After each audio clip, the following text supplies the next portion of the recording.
What's up, YouTube? This is Too Raw for TV. So, you may have seen my video where I talk about Skip Bayless being accused by a former Fox Sports 1 hairstylist of unspeakable acts, including an indecent proposal type offer of $1.5 million in exchange for a good time for Skip Bayless. She said that Skip was relentless, that uh, he harassed her, uh, he physically harassed her in many ways. And if I read it correctly, she even indicated that he seemed jealous of, at least in his mind, that she may have had a relationship with Shannon Sharp. Okay. Um, so that was put out there, but I want to focus on something that she put up since uh, as far as in this lawsuit that she levied against Fox Sports, something that apparently Joy Taylor said to her. Now, this is what she said. Okay. Now, she said that Joy Taylor was complicit in having a relationship with a Fox Sports executive in exchange for her initial gig with Undisputed. Now, the article goes, noted sports media personality Joy Taylor quickly burst onto the scenes in 2016 as the host of the famed Fox Sports 1 program Undisputed, a now defunct program, which featured media heavyweights Skip Bayless and Shannon Sharp. Taylor was named host of the program despite having a very minuscule amount of experience in the sports journalism field. I mean, the only thing that I knew her for was that she was related to former NFL player Jason Taylor. But still, that didn't qualify her to all of a sudden be the host of the most prestigious show on Fox Sports. Now fans may have more insight into the reason for that. Taylor was named in a bombshell harassment suit that alleges that she and several other Fox employees and former employees either participated or were complicit in the ongoing harassment of a former hairdresser at the network.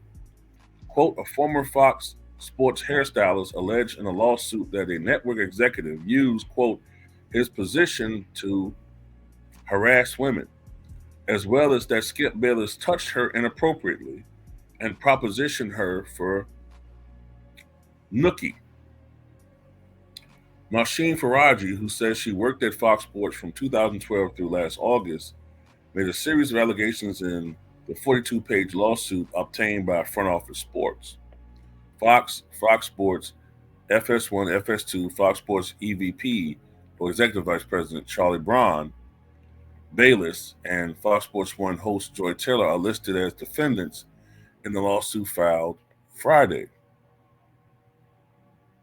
And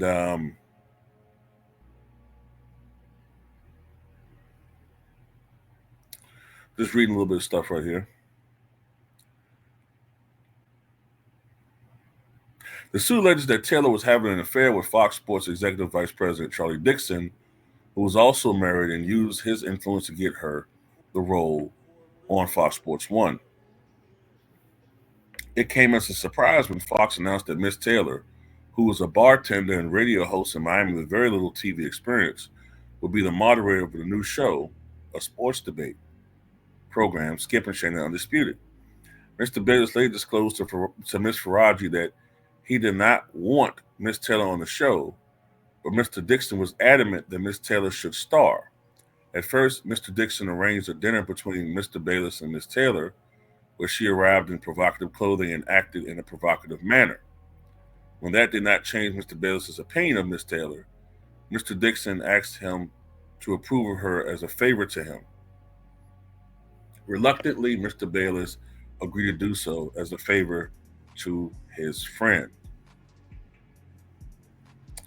So it's been alleged that they had an intimate relationship, even though Miss Taylor herself was actually, I believe, Mrs. Taylor.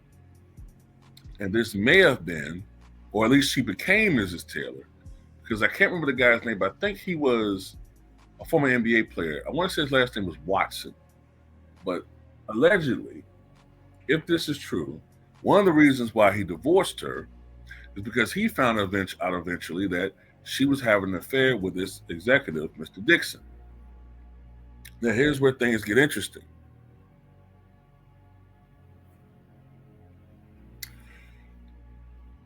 Let me get my bearings here. So apparently, according to the lawsuit,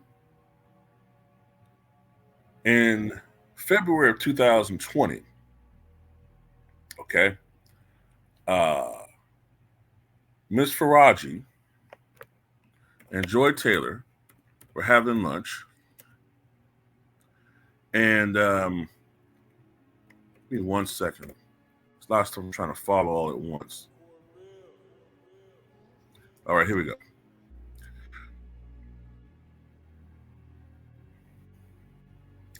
Around August of 2016, I take that back. Let's go back a little bit.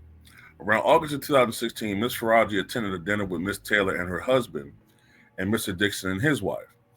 During the dinner, Miss Taylor's husband became suspicious that Miss Taylor and Mr. Dixon were having a relationship. Soon after the dinner, Miss Taylor's husband found evidence of the inappropriate relationship and divorced Miss Taylor. In approximately 2016, Undisputed started. Miss Taylor requested Miss Faraji to do her hair. In approximately November 2016, after not allowing anyone to touch her hair,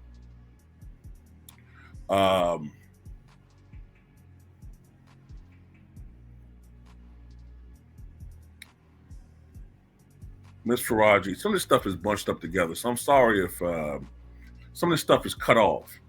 So I really need to look at the whole document myself to get even more of a bearings of this. But let's fast forward, okay? So February 2020, Miss Taylor asked Miss Faraji, so I'm assuming they were friends, all right? Asked Miss Faraji to meet her for lunch in Beverly Hills. When Miss Faraji arrived, she found Miss Taylor with a man, Emmanuel Ocho. Yes, that Emmanuel Ocho, the one that's on Fox Sports, or at least was on Fox Sports. I think he's still on there. Miss Faraji did not know Mr. Ocho, but could tell that the two were romantically involved. A few months after meeting Mr. Ocho at the lunch, Miss Faraji noticed him in the hallway while at work. Miss Faraji later asked Miss Taylor if Mr. Ocho also worked at Fox. Miss Taylor confirmed and explained that she wanted Mr. Ocho to eventually recommend her on the show Speak for Yourself. Miss Faraji became alarmed and warned Miss Taylor that she should probably not sleep with Mr. Dixon and Mr. Ocho at the same time, as Mr. Dixon is a very powerful man that may become very angry. Miss Taylor told her not to worry about it. She explained that she was also now powerful, and once Mr. Dixon was no longer useful to her, she would follow through on her plan to tell the company that he forced himself on her. She would not allow herself to be forced out by Mr. Dixon like other women talent. So, let me say this. I'm not saying that Mr. Dixon used his position to quid pro quo women into favorable positions for employment is right. But have to be fair, right? I'm not even sure if he's the initiator here, because it's also quite possible that Joy Taylor could be the initiator in this situation, meaning that when she came in, when she applied for the position, right? He may have initially turned her down. She may have given him indications that I'm more than willing to do other things to get this position. Now, look, I'm just going to be honest with you. I'm a man. Maybe I'm old school. But men are men, and men are going to stay men. Okay, we can try to act like men are we are these docile, now enlightened creatures who suddenly now between our legs we have a patriotic eagle that whistles and farts Dixie. Well, I should say not Dixie. Whistles and farts the national anthem and you know what I'm saying. If you're from the South, singing Dixie, like we're beings that are human, right? And we have desires, just like anybody else, right? Um, I'm not saying it's right, but these types of things go on. They happen all the time in the workplace, any workplace.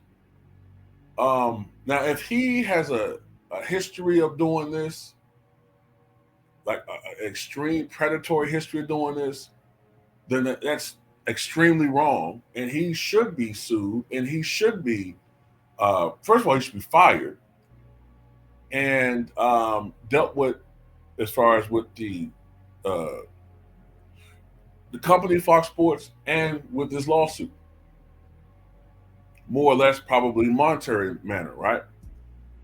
But let's not act like there aren't women who take advantage of their looks to put themselves in an advantageous situation. Now, I don't know all the details of this, and none of us do, but I get the impression that Joy Taylor was very willing, if this is true, she's very willing to do what she got to do to get to where she got to go. And then when you don't prove to be useful to her anymore, she'll do a complete 180 and act like you forced her to do. I'm just saying, there are a lot of women that do these types of things. That believe all women stuff, that's much of malarkey. Okay, to borrow a phrase from Joe Biden. It's balderdash. You know what I'm saying? It's poppycock. And yes, I'm from 1974 using these words. You can't believe everything that all women, I'm sorry, you can't. I don't know what the percentage is. A lot of women, absolutely. They are victims of these types of situations. Absolutely. But when you look into the fact that she was going to do this in the future. So if this woman, Faraji, hadn't beaten her to the punch and exposed her, in the next year or two, we would have heard Joy Taylor cry, oh, she was a victim of blah, blah, blah, this. You know what I'm saying? If she ever was terminated or fired or threatened to be fired, all of a sudden, we would have heard this.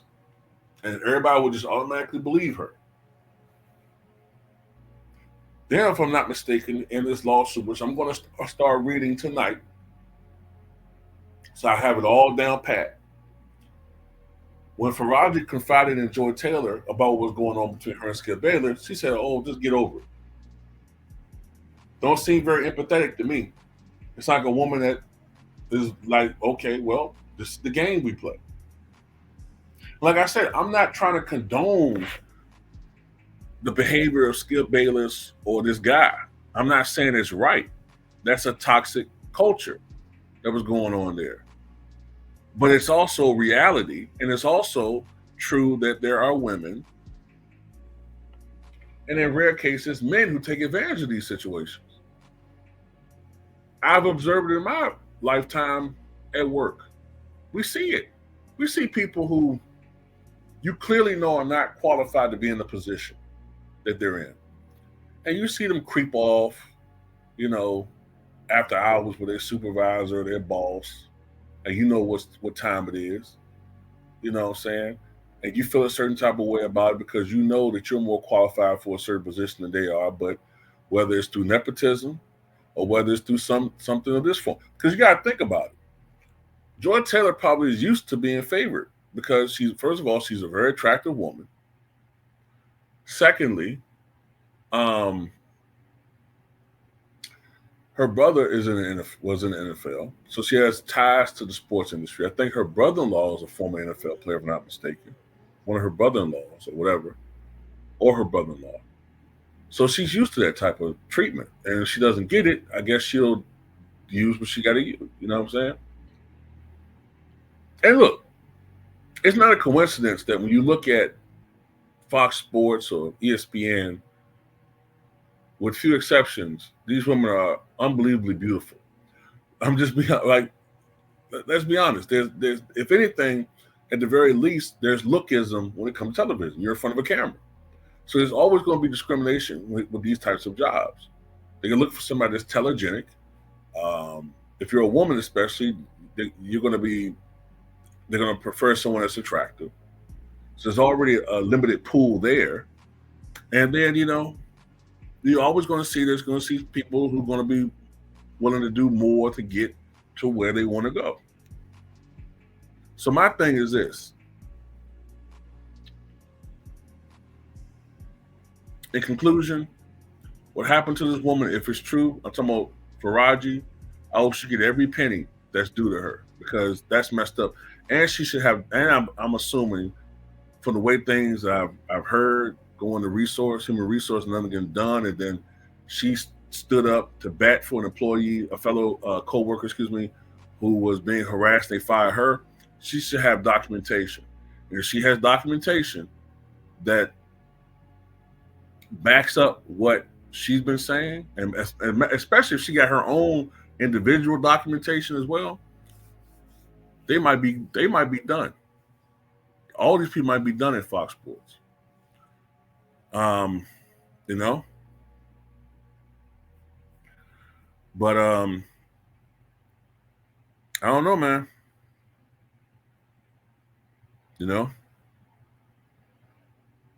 But I mean, look, man. Like I'm saying, I'm not trying to say that Joy Taylor is guilty, but I've looked at her Instagram.